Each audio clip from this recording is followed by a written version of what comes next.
सभी को नमस्कार। मैं डॉक्टर गोरेलाल डावर, सहायक प्राध्यापक अर्थशास्त्र, शासकीय कन्या महाविद्यालय खरगोन, जिला खरगोन, मध्य प्रदेश।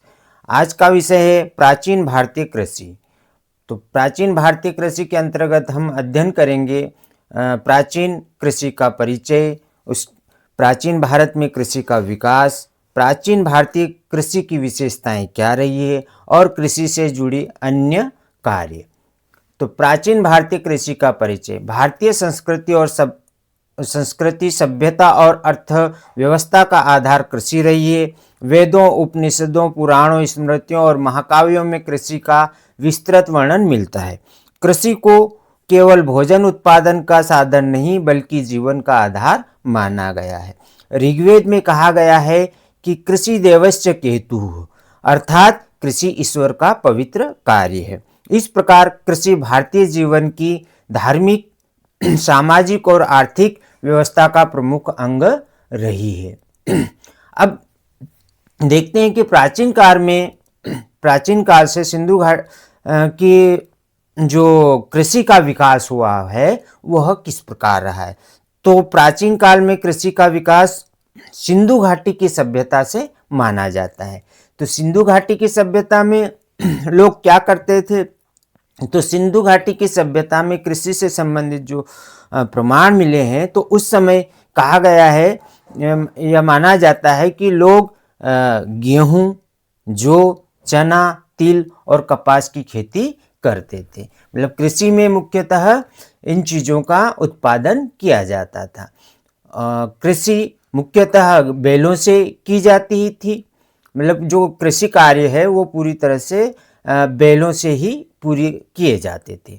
अनाज, जो कृषि उत्पाद होते थे, वो जो अनाज है उनको संग्रहित किए जाते थे और अनाज के भंडार भी सिंधु घाटी की सभ्यता में पाए गए थे। अगला जो कृषि का विकास रहा है वह वैदिक काल में भी हुआ है। तो वैदिक काल में कृषि को एक पवित्र कार्य माना गया है। कृषि को अन्नदाता, किसान को अन्नदाता का सम्मान प्राप्त था।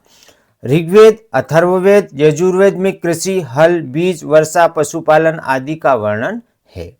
कृषि के साथ गोपालन और वाणिज्य भी जुड़े हुए थे। मतलब वैदिक काल में कृषि कार्य तो होते ही थे और साथ ही साथ गोपालन, गोवंश यानी गायों को पालन और व्यापार भी जुड़े थे। वैदिक काल में वेद भी लिखे गए थे। ठीक है। तो अगला काल आता है भारतीय कृषि से संबंधित और कृषि के विकास से संबंधित कि मौर्य काल में कृषि का विकास किस प्रकार हुआ। तो वो काल रहा है मौर्य काल। मौर्य काल में कौटिल्य का अर्थशास्त्र कृषि नीति का महत्वपूर्ण ग्रंथ है। राजा द्वारा भूमि का सर्वेक्षण, कर निर्धारण, सिंचाई व्यवस्था और बीज चयन की नीति बनाई गई थी। कहने का मतलब है कि मौर्य काल में कृषि कुछ विकसित हुई। भूमि जो थी कृषि की, उसका सर्वेक्षण किया गया था, राजा द्वारा कर का निर्धारण किया गया था। और पहले जो हमने देखा कि सिंधु घाटी में पूरी तरह से जो कृषि होती थी वर्षा पर आधारित थी, किंतु मौर्य काल में सिंचाई से संबंधित कुछ व्यवस्थाएं जैसे कुएं, तालाब, इनका निर्माण किया गया।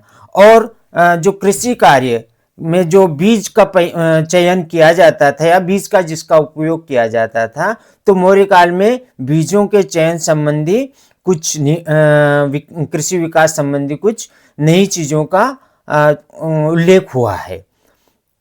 अब मौर्य काल में ही कृषि का पर्यवेक्षण किया गया, मतलब कृषि का सर्वेक्षण किया गया कि कहाँ किस प्रकार से खेती की जाएगी। अब कृषि विकास में अगला काल रहा है गुप्त काल और उसके बाद। तो गुप्त काल में कृषि जो था वह कुछ और विकसित हुई। जैसे हमने देखा कि सिंधु घाटी, वैदिक काल, मौर्य काल। तो गुप्त काल में थोड़ा उसमें से और कृषि का जो विकास है धीरे धीरे बढ़ता गया। तो कृषि संबंधी जो किसान है उनका संगठन बना है ना। कृषि उन्नत अवस्था में आ गई। भूमि कर का प्रचलन हुआ। सिंचाई जो पहले तक सिंधु घाटी से सभ्यता से मौर्य काल तक जो कृषि वर्षा आधारित रही, तो उसमें कुछ सुधार हुए। सिंचाई, नहरों और जलाशयों है ना, मतलब सिंचाई के लिए, कृषि सिंचाई के लिए नहरों, कुएं, तालाबों का निर्माण किया गया। और गुप्त काल में जो कृषि रही है, खेती रही है, वो समाज का मुख्य व्यवसाय बन गई। अब हम देखते हैं प्राचीन भारतीय कृषि की विशेषताएं उस समय कौन सी रही। तो पहली विशेषता रही प्राकृतिक एवं पर्यावरणीय दृष्टिकोण। तो कृषि एकदम पूरी तरह से प्रकृति के अनुरूप की जाती थी, है ना। प्रकृति मतलब जिस प्रकार से प्रकृति है उसी के अनुरूप हो जाती थी। वर्षा ऋतु में ही खेती की जाती, और भूमि की जो गुणवत्ता थी, भूमि की जो उपजाऊपन था, उसका विशेष ध्यान रखा जाता था। तो हम देखें कि प्राचीन भारत की जो विशेषता रही वो पूरी तरह से प्रकृति और पर्यावरण के दृष्टिकोण के आधार पर की जाती थी। अगली जो विशेषता रही गोवंश पर आधारित खेती, मतलब खेती पूरी तरह से जो बैलों से की जाती थी। बैलों से पूरे कार्य कृषि से, जैसे हल जोतना, बीज बोना, है ना। तो ये पूरे कार्य जो गाय होती थी उनके बछड़ों से बैल बनते थे। तो कृषि का कार्य जो था वो पूरी तरह से गोवंश पर आधारित था। अगली जो विशेषता रही भारतीय कृषि की सिंचाई व्यवस्था। जैसा हमने देखा कि सिंधु घाटी है, वैदिक काल है, मौर्य काल है। तो मौर्य काल और गुप्त काल, तो इनमें जो पहले सर्वा पहले हम देखा कि सिंधु घाटी में पूरी तरह से वर्षा पर पूरी खेती होती थी, मतलब जब बारिश होती थी तभी खेती की जाती थी। पर धीरे धीरे जैसे मौर्य काल से नहरें, कुएं और जलाशयों का निर्माण किया गया, और सिंचाई के आधार पर भी की जाने लगी। अब अगली विशेषता आती है सामूहिक श्रम और सहयोग। जो प्राचीन काल के जो किसान होते थे वो समूह में रहकर या एक दूसरे की मदद करके कृषि कार्य करते थे, तो यह भी विशेषता पाई गई थी। अगली विशेषता थी भूमि का सम्मान, है ना। जैसे हमने देखा कि वैदिक काल में भूमि को माता कहा जाता था। तो जो कृषि कार्य किए जाते थे तो पहले भूमि को पूरी तरह से पूजा की जाती थी, है ना। तो मतलब पूजा में भूमि को सम्मान दिया जाता था, उसके लिए यज्ञ और पूजा और जैसे उत्सव, है ना, कुछ जो भी उत्पादन होता था। तो कहने का मतलब है कि भूमि का उस समय सम्मान किया जाता था, यह भी विशेषता में रही। तो प्राचीन भारत की जो अगली विशेषता आई है, उस समय खेती विविध फसलों की खेती होती थी। मतलब फसलें जो होती थी उसमें विविध प्रकार की फसलें होती थी, जैसे अनाज है, दाल है, तिलहन है, फल है, सब्जियां हैं। तो कृषि में इस प्रकार से विविध फसलों का उत्पादन किया जाता था। तो यह भी भारतीय अर्थव्यवस्था की विशेषता रही है। अगली जो विशेषता है कर एवं प्रशासनिक व्यवस्था। कर एवं प्रशासनिक मतलब उस समय जो खेती की जाती थी तो खेती करने वाले किसान जो अपनी उपज होती थी उसका कुछ भाग राजा को देते थे, और जो दिया जाता था जो कर, उससे पहले प्राचीन काल में भाग कहा जाता था। तो कर एवं प्रशासनिक व्यवस्था के अंतर्गत भारतीय कृषि का की विशेषता परिलक्षित होती है। आगे धार्मिक एवं सांस्कृतिक महत्व। कृषि का पहले पूरी तरह से धार्मिक इसका महत्व था। मैंने जैसे बताया कि कृषि को धर्म से जोड़ा जाता था, उसके लिए पूजा अर्चना की जाती थी, है ना। और जो उत्सव होते थे, सांस्कृतिक महत्व मतलब जब फसलों का जब उत्पादन होता था और जब वो पक जाती थी, उनको जब घर लाया जाता था, उस काल में जब फसल पकती थी तो कुछ उत्सव भी मनाए जाते थे। इसलिए भारतीय कृषि की विशेषता में यह भी शामिल है। अब आगे हम देखते हैं कि ये तो कृषि कार्य हुए। अब कृषि से संबंधित अन्य कार्य क्या रहे, जैसे पशुपालन। पशुपालन, कृषि जो किसान कर रहा है, खेतों में वस्तुओं का उत्पादन कर रहे हैं, बीज बो रहा है, उसको उत्पादित कर रहा है, तो वो तो कृषि कार्य हुई। तो कृषि के अंतर्गत ही पशुपालन भी शामिल था, जैसे गाय है, भेड़ है, बकरियों का पालन किया जाता था, है ना। तो ये कृषि से संबंधित अन्य कार्य हुए।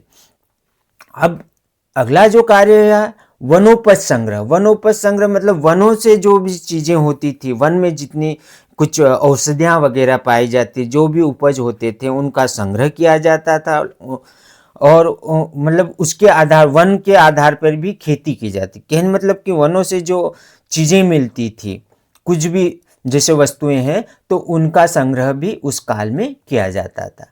अगला कृषि से जुड़ा अन्य कार्य था हस्तकला और कुटीर उद्योग, है ना। खेत जैसे कि भारतीय जो किसान थे उस समय के, तो जो कृषि से संबंधित कुछ अनाज जिनका उत्पादन होता था, है ना, तो उसका वो घर पे लाके कुछ उसका उपयोग करते थे। जैसे कपास है, कपास से क्या किया था, सूत काटना, है ना।